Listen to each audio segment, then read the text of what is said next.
So we're learning Tiye Mishakela. We're in chapter 11, which is on page 166. I'll just read briefly the summary in English on 165. Feelings of self-satisfaction can be prevented from arising by contemplating that every person has been given a fixed number of days, no more and no less, and that every day, every moment, and every hour must be used to fulfill his mission in this world. When a person contemplates this, he will be preoccupied with the fulfillment of his mission and will not have a chance to think about his own spiritual level. Thus, he will not be held back by feelings of self-satisfaction, but will continually strive to advance forward. In this way, he will carry out the charge. There will not be a woman who loses her young or who is barren in your land. That is, he will enable his love and fear to continue to thrive. As a result, he will receive fully, truly abundant blessings from above. Okay, we're on page 166, chapter Yudalef, the last chapter. We're finishing the Maimon with Hashem's help today.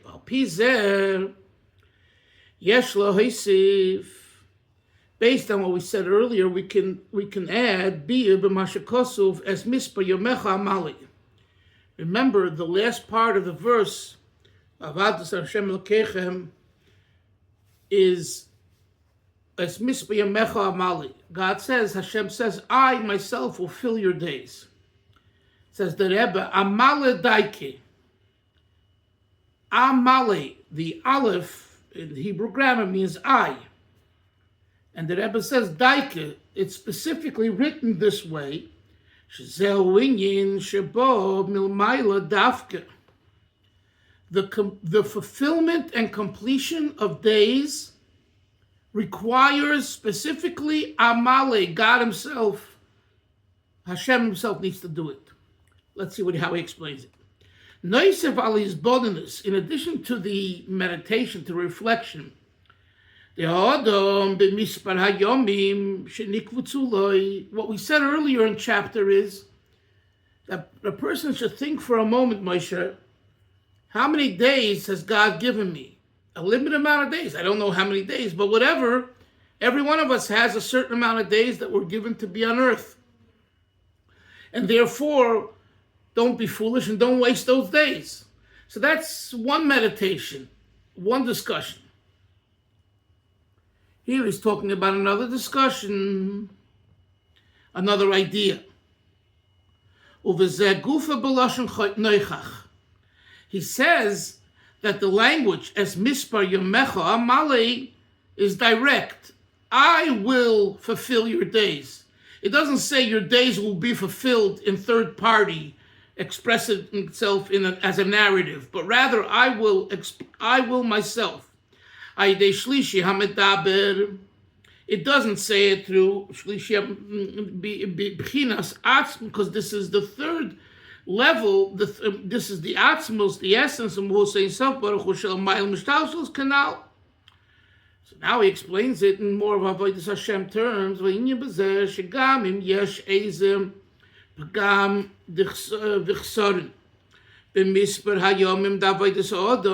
if there is a deficiency in the fulfillment of the days.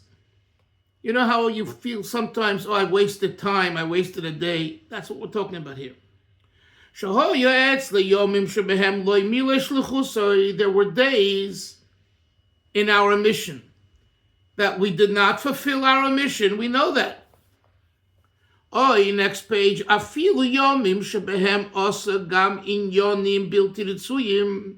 Worse, we know there were days that we actually did things that were contrary to the fulfillment of the mission.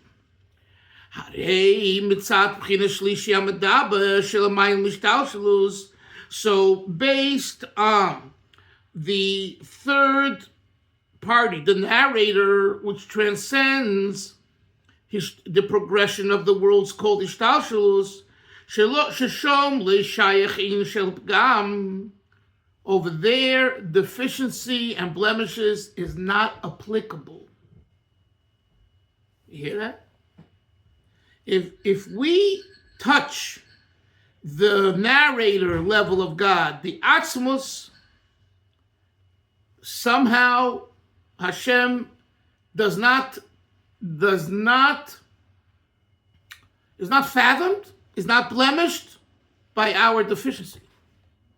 And next words, mismale mispar hayomim hakotzav loy, and fills one's days that are designated for him.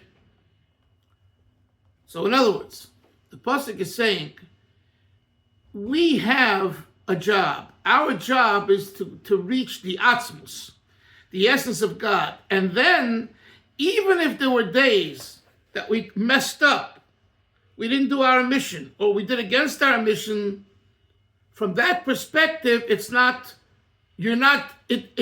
doesn't impact your relationship with Hashem in that sense, and God fulfills your days. And that's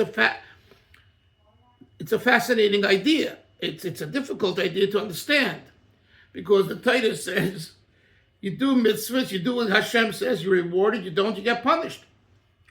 The Rebbe is saying that's all true on the lower levels. But when you talk about the higher level of Hashem, the Atzmos is not fathomed. And I want to tell you, I don't know if I told some of you, or wrote to you, or showed you, but yesterday I was interviewed for one amongst many other people that are being interviewed for a film they're making on the Rebbe and Chabad. So the interviewee asked me a question. He said, how did you relate to the Rebbe's stroke? Then he asked me, how did you relate to the Rebbe's passing? And other such questions. And my answer was, it's painful and hurtful, but it doesn't change the reality and my connection and what I need to do. Because if you're a Jew that's a believer, a maimin, a believer in Hashem, then you know that it's all part of the greater picture. Whether you understand it or you don't, irrelevant. And in a sense, this is what we're learning right here. But don't make the mistake to think, if so, why do I have to do mitzvahs? And unfortunately, there is this movement today amongst ex-frum people where they don't go to the other side where they become, druggies or whatever the case and really mess up their life. But they just say, what do I need? I can find a shul which is modern.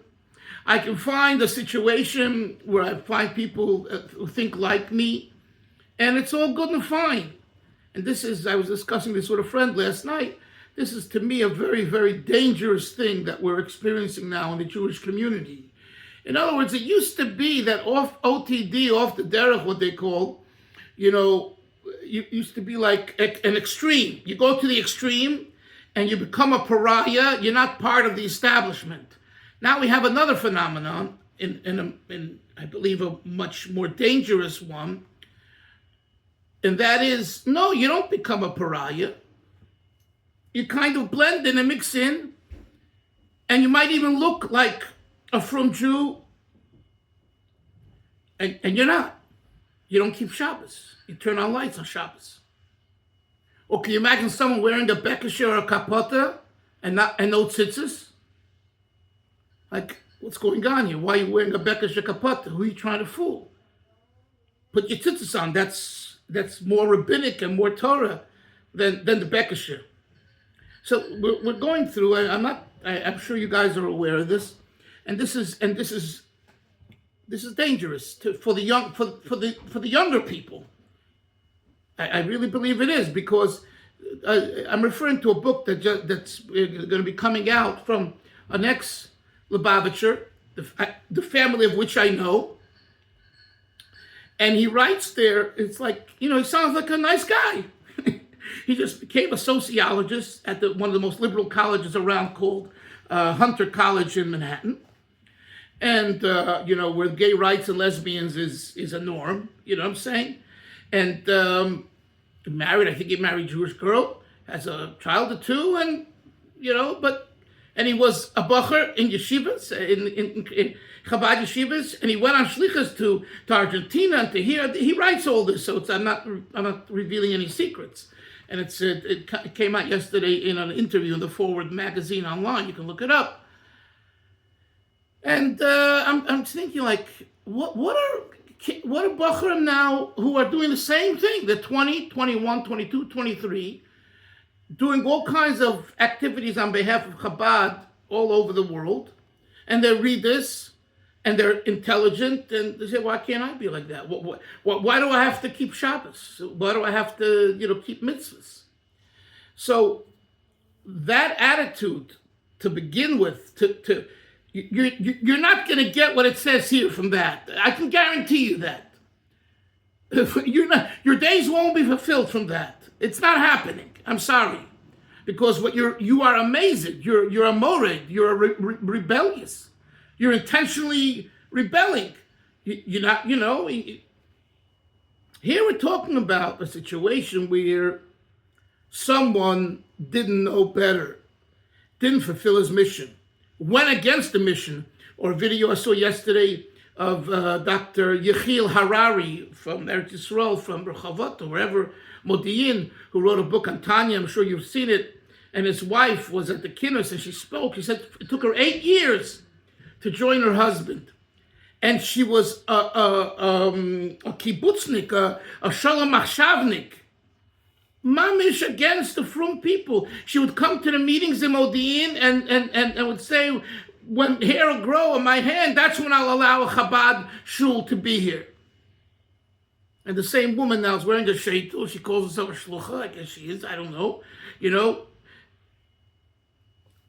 That's what the Rebbe is saying here in the Maimer.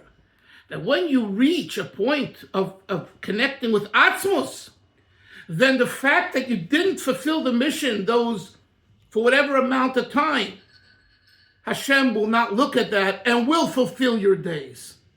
So I just want to make that clear. Yes, Moshe. Rabbi Dalfin, maybe then that's what will happen.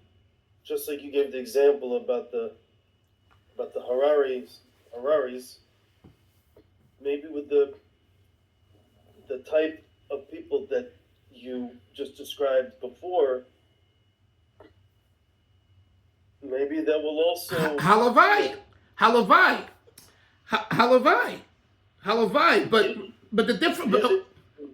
What I'm saying, the difference is there's someone who knows better and rebels, and someone who doesn't know better. Yeah, but the thing is that ultimately the people who quote unquote know better, ultimately they don't know better. Meaning they know better on one level, but obviously on a deeper level, they're not there yet, or they need to get there. Right. I understand. So are you wiping away the whole concept of mazid, intentional? I mean, an intentional avera, or morid b'malchus, or rebellion? Yeah. So that I don't know. However, it is interesting. I'm sure we've spoken about this in the past, but who could be truly called today? Who qualifies today truly to be, let's say, like a morid or a mazid or like an apikorsis? I know those are all different, slightly different, terms and meanings, but the bottom line is today, and Tafshin Pevav, who can we really call, an apikorsis?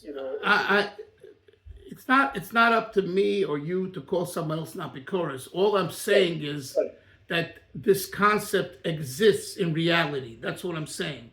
That's all. It exists in reality. Let the rabbis and others, let them decide that, that's not. right. I just want to add one thing. I hear it. No, 100%. I want to add one thing real fast. That it is interesting. I'm not sure what it's like in Chutz La'aretz, but here in Eretz Yisrael, there has been so much discussion about how the war, like post, October 7th, how is that, like from October 8th on, how has that affected people here, particularly young people, particularly like our children's age? And it's fascinating. It's absolutely fascinating to see the discussions that are happening in so many different groups and people about these issues. Okay, I would love to talk more about it, but I got to get back to the text. So we'll get back to it at Fabrenga sometime. It's an important discussion, but not for now. Okay, and he says, so the Rebbe says, the Rebbe adds a nuance here. Hashem will not only fulfill the designated amount of days that one has to live in a positive way, but even more than the designated amount of days. Shekol hayomim nasim aleim, all of one's days will become filled. V'leirak yomim aleim, not only filled days, elagam yomim mi'irin, illuminated days. Shezeu adiyah b'mispar yomim. The Rebbe says, how do I come to this pshat, this interpretation, from the word and the word in the pasuk mispar. Mispar means a number of days. Mispar meloshin hashamayim. Next page, 168. Hashamayim mesaprim. The heavens tell a story. Pirush the menaharin umenatzatzin, meaning that the heavens shine and sparkle. Umeloshin, and mispar also is associated with the word even sapir, a luminous sapphire, shehu loshin sapirus ubihirus, which is the term meaning brightness and the shining of brightness. So therefore, the Rebbe says, as mispar yamecha amali, it means not only God will fill your days. When you say Isser, fill the days, it's like, okay, I made up what I lost. Much more than I made up what I lost. Your days will shine like a sapphire. That's not just making up a loss, but it's completely more positive and wonderful, etc. Shining and bright, a brilliant stone. And this also explains the verse Vasiroisi, I myself, Yoini. Hashem says, I will remove machla b'kirbecha, illness from amongst you, b'loshen noichach, in direct language, kishlishi amedaber, in a narration style. Hine hamachla she'oleo name of Vasiroisi, the illness that we refer to, which it says, I will remove from you, himachla kazu, it's such an illness, she'yachayla liyas gam kasher v'avadim shem elokechem, it can even exist when you're serving God. In other words, it's a malady that even a servant of God can have. The gam kashi yevorech eslach v'zeibecha, and even when Hashem says, I will bless your bread and your water, the lachem chaymecha, your bread and water, koyal Torah shebiksav, refers to the written Torah, the Torah sheval peh, the next page. The oral Torah, oy Torah mitzvahs, or it's a reference to Torah mitzvahs, val zeh nemar, and regarding this, it says, Hashem says, I will bless your bread and your water. He mitzad habrocha, the shem havaya yutke vovke. The brocha in Torah mitzvahs is from the blessing is coming from yutke vovke, right? Vavadatem as Hashem elokecha, right? V'gam oz adan yichilus lil machla. Nevertheless, even though you're plugged into that level, there still could be a machla, an illness. And therefore there has to be vasiroisi machla. I, God, myself, will remove the illness. Al yedei shlishi amadaber dafka, through the third party, the narration. The concept is shemachla shenemar kan, the illness that's written in this verse, machla stam. It doesn't tell you if it's a heart attack, a stroke. It just says machla. He hashedish l'chol hamachlos. You know why it says it's stam? Because it's the source of all illnesses. Vihi ha'inyan dehergish atzmai. What is that? Self-recognition.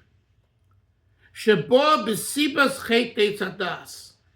It was sprung upon us because of the sin of eitzadas. We all became aware, like Adam and Chava, that they were naked in the garden. That means recognition. Regish, hergish, became a reality. And regish and hergish is self-recognition. I exist. Pre-sin, all that existed was Hashem. The feeling that I am also something on some level and all of that didn't exist. Through the Chet Eitzadas, what took place all of a sudden is hergish, in the negative sense, the hergish of yesh, existence in the sense of I am a something too, outside of Hashem, became a reality. Continuing. Ki yedua, shekoydem achet, next page.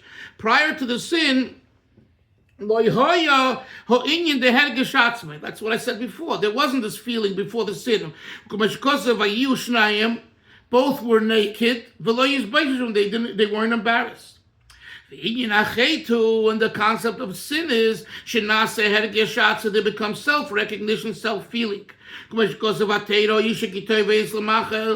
woman Chava saw that it's good to eat this. And this